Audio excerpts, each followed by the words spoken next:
Well, here we are back at Googie's house, and poor old Googie has fallen over and broken her ankle. So I am going to give you a tour of the garden, and she will tell me where I'm wrong later. It's looking very lovely in a heat wave. And my first favourite thing is this. It's a species Nasturtium Tropolium speciosum, and she's got it growing through this beech hedge, and all day long it hums with bees. Hello there. This week we're up at Mum's having a little rave up while she gets to grips with a broken ankle. 82 years old, first broken bone in her life. You can imagine what kind of a patient she is if you look at how immaculate her garden is. So we're all having a lovely time. No, it's all about the detail with Mum. Detail. Is it the right plate? That's all I'm saying. Anyway, let's have a tour of the garden. If you enjoy these tips and clips, please subscribe to the channel. You can press the bell icon and we'll tell you when we've got more clips coming up. And if anything's useful as we go around, please do buy me a coffee. The coffees just encourage making more clips. So thank you very much. On we go. What's through the arch here? Well, naturally, it's the vegetable garden. And look at the onion crop bursting up there. That's fantastic. And then there are runner beans at the back. It's real. Round the edge of the cucumber frame came Mr. McGregor, waving a rake and shouting, "Stop, thief, country!" Beatrix Potter is up the road, and I always expect to see Peter Rabbit in the garden here. We are munching our way through these delicious mange tout peas. There are sweet peas at the back there. I started growing sweet peas because I assumed if one were a gardener, one grew sweet peas.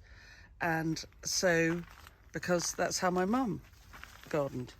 And so the flower farm was born some years ago. That's the neighbour's house, I hope they don't mind. Look at those artichokes. Might have those for supper this week. Mum's garden is full of what people who like to garden would call goals. Look at this. This is her Sedum roof on top of a low shed. And in the spring it's covered in orchids, but now it's covered in wild strawberries, amongst other things. How does she do it? And look, thyme is covered in herbs, little flowers. There's one of the orchids just gone over, and flowering thyme at the back. It is quite something to have a shed roof, which is in fact also pretty much a herb garden. This garden, which is considerably smaller than mine, takes a great deal more gardening than mine. And I think the reason is, I'm going to wave at you. Hello. All the little exits and entrances, which gives you lots to look at and lots to find, and draws you on. But goodness, the fiddle. My garden is just one long strip and it takes half an hour. But Mum's is just detail and little sheds and little things, little elegant bits and pieces. And look, here is the queen of the selective weeding. It really helps if you know exactly what all your weeds and all your plants look like when they appear, because then you know to leave the little orange poppy bursting out the side of the compost heap. She's painted the greenhouse to stop it getting too hot for the tomatoes, the chilies and the aubergines. I'm here to tell you she does not love chilies or aubergines, but she grows them because she can. And But what she's done is every time you come around a corner, there's a view. There's something to look at. It's very clever.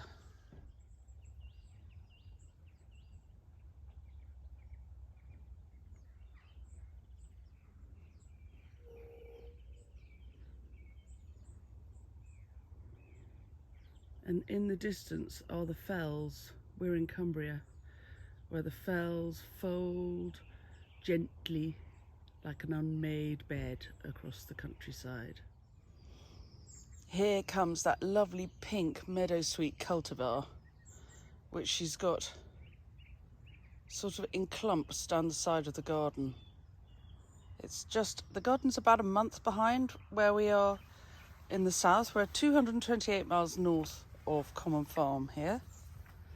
And I'm interested to see things like the Philadelphus is still in flower here.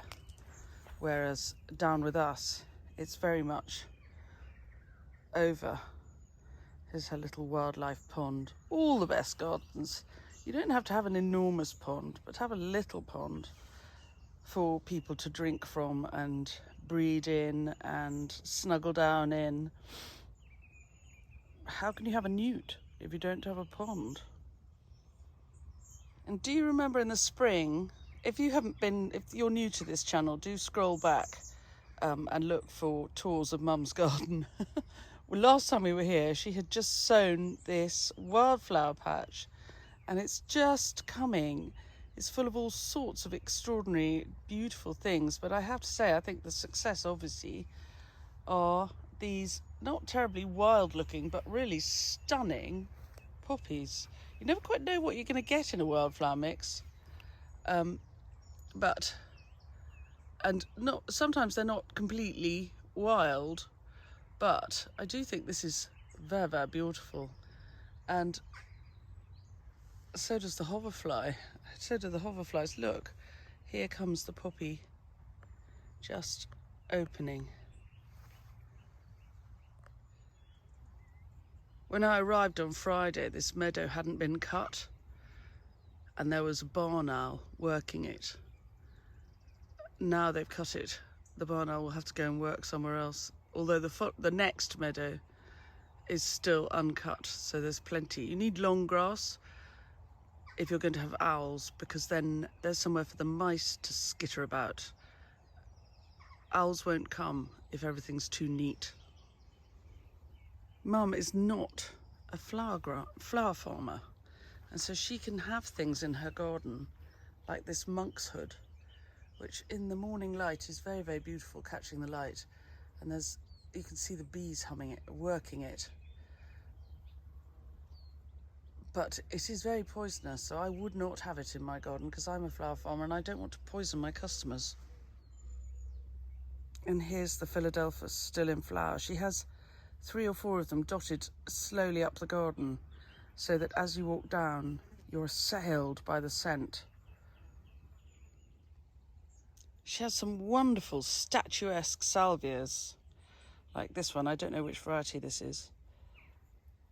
Again, for cut flower growing, it wouldn't be floriferous enough.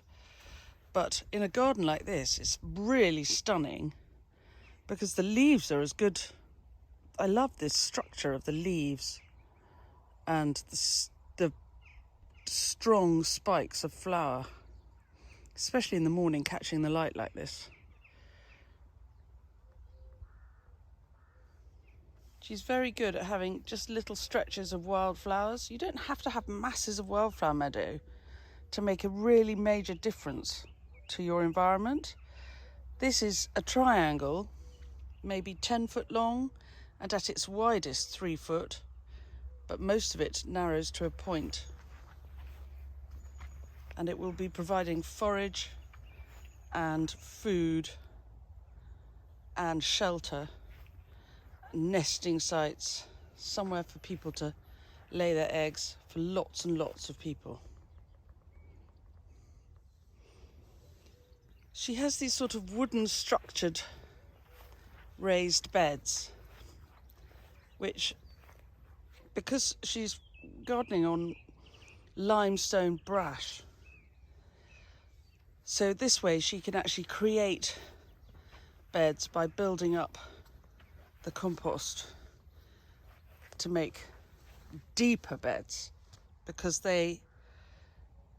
otherwise the water rushes down here, and sometimes if something likes to get their roots down a bit and have a richer environment, it's nicer to have a bit more earth. These campanula, these perennial campanula do incredibly well here. She has them all over the place. Here's her dry garden. Not bad for Cumbria, where it is wet. How lovely is that, with the potting shed at the end? Just full of she has lots and lots and lots of these geraniums. Look, a sweet little double geranium. And fantastic, very spiky to cut, says the flower farmer.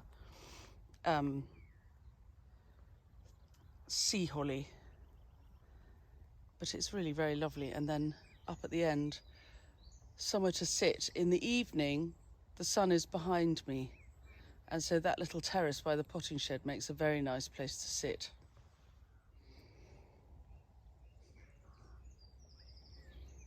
I might come back later with a little glass of wine. And then back we go up past the patchwork hedge. Mum had a career making patchwork quilts. And so, of course, she has patchwork hedges in her garden. And back up towards the house. I love these blue gates. It's another little archway into a paved circle. And I don't even know if I'm going to be able to get through it. It's so overgrown. Let's have a go. Also, the light might really blind us. I'm bent double.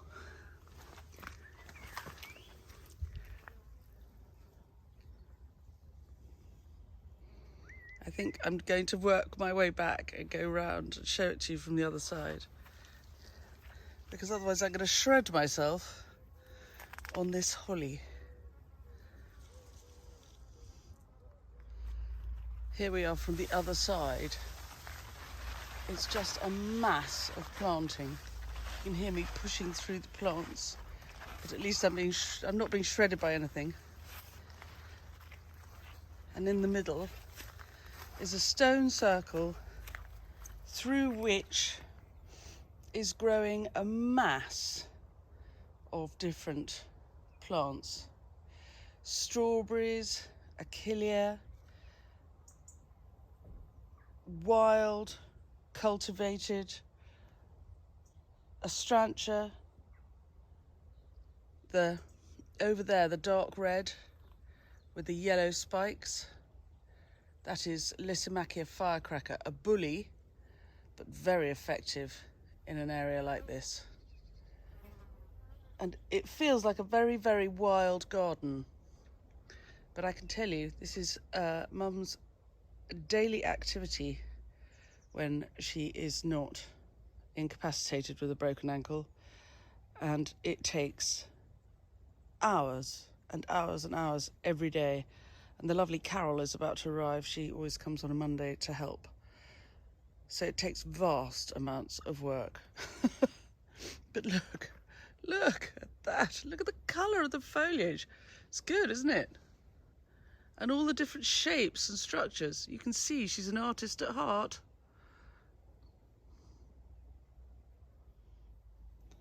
And then turning round back towards the greenhouse. The attention to detail is everywhere. Look, even here, this is the yard, and the weeds growing through the cracks are curated in such a way that there are strawberries. And the pots, which I'm watering every day, are arranged in such a way that this lovely geranium stands against that bright yellow hop growing up the side of the house. She's very clever. Look, even the clover is a variegated clover. Not just any old clover. It's a fancy pantsy clover. So there you are, tour of Mum's garden. Well, she sits upstairs having breakfast and very cross about having a broken ankle. Poor thing, she's got 8 weeks. She's not allowed to put any weight on it. So we'll have to make sure that she doesn't come out here at the end and go, I can't believe you let this happen. Well, we'll see. Anyway, I hope you've enjoyed this clip. Please do subscribe to the channel, press the bell icon, and we'll tell you when we've got more clips coming up. And if you would like to support the channel, then you can always buy me a coffee. Or if any of the tips and tricks, although I don't think there have been any tips or tricks in this one, have been useful, you can always buy me a coffee. Thanks very much, and I'll see you again soon. Bye-bye.